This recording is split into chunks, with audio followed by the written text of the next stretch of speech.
age 84, the workers' rights activist Mother Jones was arrested in Charleston, West Virginia for inciting a riot and conspiracy to commit murder under the martial law that had been imposed. Which side are you on? Which side are you on? It's time to share some February anniversaries in labor history and the long fight for justice. I compiled this information primarily from the 2022-23 edition of Planning to Change the World, a plan book for social justice educators. It's an excellent planner. It's published by the Education for Liberation Network, and I want to make sure I give them full credit. Definitely check it out if you are a parent or a teacher, or if you want a cool planner to give you a little inspiration each day as you jot down your appointments. I also want to shout out the Zen Education Project. Another great resource for educators as well. But they have This Day in History posts. They have a little section on their website where you can find This Day in History. They also do regular hashtag TDIH posts on their social media channels. So that's another way to get good anniversaries and events happening on any particular day. So February 1st, of course, was the first day of African American History Month.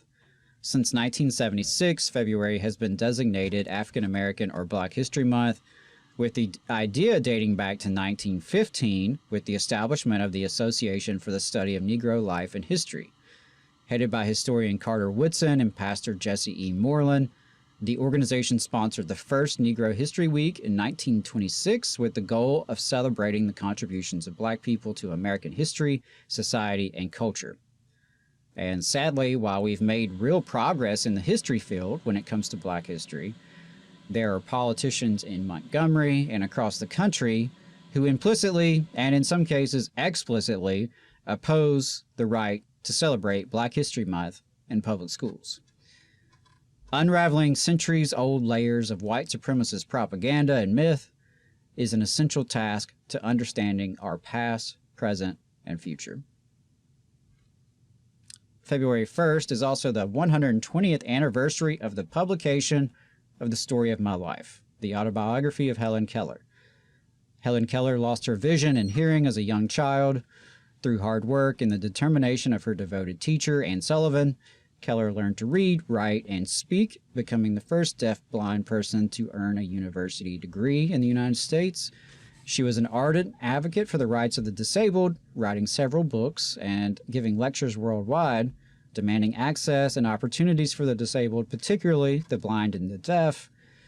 But Helen Keller was also a champion of labor, motivated in part by her disability rights activism, and her militant politics and active role in key social movements of the early 20th century is often left out of the conventional narrative around her life. She has quite the radical story that, frequently is left out when Helen Keller is brought up in pop culture. And finally, I didn't want to spend too much time on this part of it, but I've been told, allegedly, there are young people today who believe Helen Keller was not real, or that her accomplishments are a myth, right? That she didn't actually write those books. And y'all, listen, there's a line between healthy skepticism of the dominant narratives and a completely bonkers rejection of factual reality. And clearly some folks have crossed that line. To the extent such a phenomena in similar ones exist, it only reaffirms for me the importance of high-quality social studies education for all young people. February 4th is the birthday of civil rights activist Rosa Parks, who lived from 1913 to 2005. Parks, of course, became an international icon of resistance to racial segregation in large part due to her role in launching the Montgomery bus boycott in 1955. But Parks was a social justice activist long before the incident, having served as secretary of the Montgomery chapter of the NAACP for more than a decade earlier. Thankfully, more folks have begun to recognize that she was an organizer, not just some accidental actor, as some of the tropes have suggested. February 5th was the 30th anniversary of the Family and Medical Leave Act. The FMLA was passed to provide workers up to 12 weeks of job-protected but unpaid leave for medical or family reasons. The law is gender neutral and aims to protect women from gender-based discrimination in the workplace. The U.S. is by far the worst in the developed world in regards to leave time, with no mandated paid leave, which disproportionately hurts people in low-paying jobs. While it is important to know your rights under FMLA, and I hope you all do, and I hope you exercise them appropriately, it's also important to know just how far it falls short in meeting the needs of the American working class. February 11th is the 120th anniversary of the Japanese-Mexican Labor Association. Japanese and Mexican workers united to protest labor exploitation in Oxnard, California. They were paid less than they had been promised and were forced to subcontract through a company rather than receive direct wages. The union would go on to win the Oxnard sugar beet workers' strike against these landowners.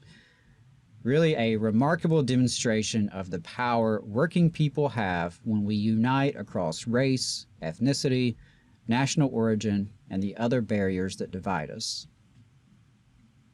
February 12th was the 230th anniversary of the Fugitive Slave Act of 1793.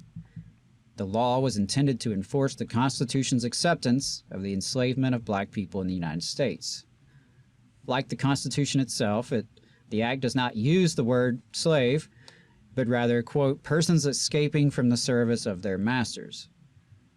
The law authorized the arrest, search, and seizure of fugitives and fined any person who aided an escaped enslaved person $500. $500 in 1793. You cannot tell the story or this history of labor in America without the history of slave and unfree labor. February 12, 1968 was the sanitation workers' strike in Memphis. African-American sanitation workers Ethel Cole and Robert Walker were crushed to death on February 1st, 1968, when the rain triggered the trash truck's compactor in Memphis, Tennessee. Their deaths, along with the racist treatment of the sanitation workers, led to... Their deaths, along with the racist treatment of the sanitation workers, led more than 1,100 workers to strike for better wages, conditions, and safety on February 12th. In late March, Dr. Martin Luther King Jr. came to Memphis to march with the sanitation workers. It was while there that King was assassinated outside his motel room the evening of April 4th, 1968, 1 year to the date after his speech against the Vietnam War at Riverside Church. The 12th was also the birthday of Abraham Lincoln, you may have heard. Much has been said and written about Lincoln and his legacy. Rather than dive into any of those debates, I thought I would leave you with this very important Lincoln quote about working people. Quote, labor is prior to and independent of capital. Capital is only the fruit of labor and could never have existed if labor had not first existed. Labor is superior to capital and deserves much the higher consideration. Food for thought there. February 13th is the 110th anniversary of Mother Jones's arrest. At age 84, the workers' rights activist Mother Jones was arrested in Charleston, West Virginia for inciting a riot and conspiracy to commit murder under the martial law that had been imposed to suppress a coal miners' strike. She was court-martialed and sentenced to 20 years, but was released and pardoned by the governor after 85 days. Following her release, she testified before Congress on the abysmal working conditions in the coal industry. And if she were around today, I have no doubt she would be in Brookwood, Alabama, loudly declaring that warrior met coal has no soul. In the memory of Mother Jones, solidarity with all of our UMWA brothers and sisters who have held the line in Alabama's longest-running strike. May you win the contract you truly deserve. February 15th is the 20th anniversary of record-setting global anti-war protests. Coordinated protests opposing the then imminent Iraq War took place in nearly 800 cities all over the world on the weekend of February 15th through 16th, 2003. The Guinness Book of World Records said between 12 to 14 million people came out that day, the largest protest in the history of the world. Now, the New York Times called the mass mobilization that had isolated the US and the UK in their quest for buy-in as, quote, the second superpower. I find that an interesting quote. If only it had really been the case, right? I do remember seeing the demonstrations on TV as a kid, and of course, the general consensus in my world here in North Alabama was that these were ungrateful, anti-American foreigners abroad and traitorous, dirty hippies at home. Of course, within a few years, even many of those displaying that ignorance about the protests were themselves opposed to the war. I also distinctly remember, and the record reflects, that despite this unprecedented global protest, the Bush administration, the Blair administration, and their allies proceeded with their dirty little war. In the 20 years since, we've seen some other huge demonstrations as well, but as this goes to show, simply mobilizing masses into the streets for limited protest is not necessarily enough to deter those in power. February 22nd is the 80th anniversary of the execution of White Rose members. During the Nazi Germany era, a group called White Rose, made up primarily of youth at the University of Munich, condemned the actions of the Nazis and called their fellow Germans to action. Members of White Rose were arrested for their nonviolent resistance to Hitler and Nazism, which included creating and distributing pamphlets. Sophie Scholl was just one member of the White Rose group, who was executed at the age of 21 for her Nazi resistance work. Facing History and Ourselves has a resource called Protest in Germany, which is worth checking out if you want to dive deeper, especially for those of you who are teachers or students. But I believe it's a very undertold part of our history when we look at Nazi Germany, that there were, in fact, folks who resisted that disgusting regime from the beginning and through its end. February 23rd is the 260th anniversary of the Berbice Slave Rebellion. Berbice was a Dutch colony in what is today Guyana. Enslaved people were tortured by the small white minority, overworked, underfed, regularly exposed to disease and sexual violence. In February 1763, the enslaved peoples on 4 plantations rose up, killed Europeans, set fires, and took over stores of food and ammunition.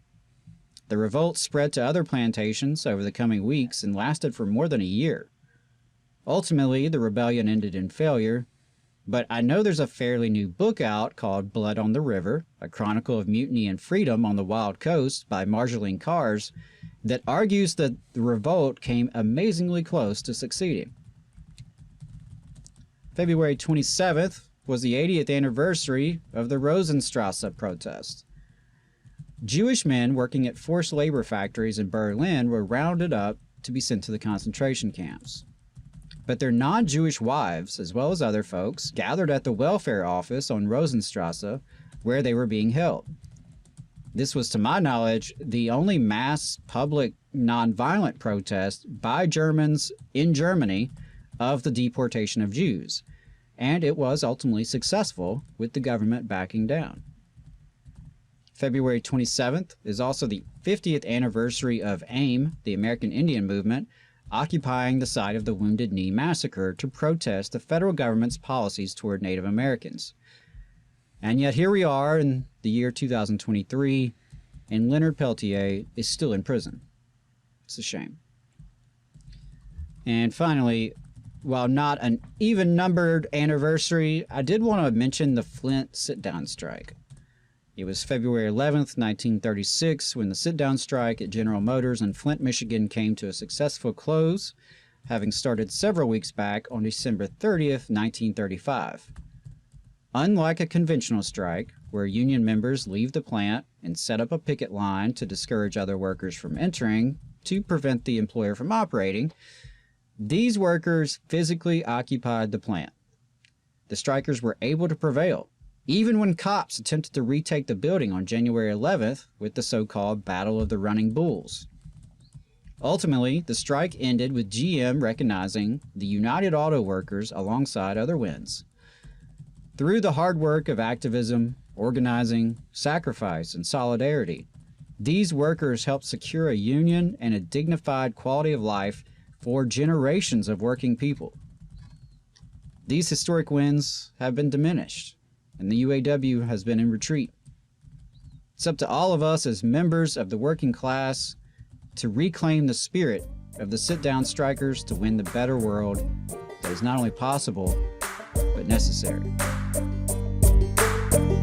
You just saw a clip from the Valley Labor Report. We are live every Saturday morning from 9:30 a.m. till 12:30 p.m. And we pride ourselves on keeping all of our content free to everybody so that we can talk to as many working folks as possible. If you support the work that we're doing, you think that it's important, you think that it's good, then consider making a monthly contribution to the project, and you can do that on our website, tvlr.fm.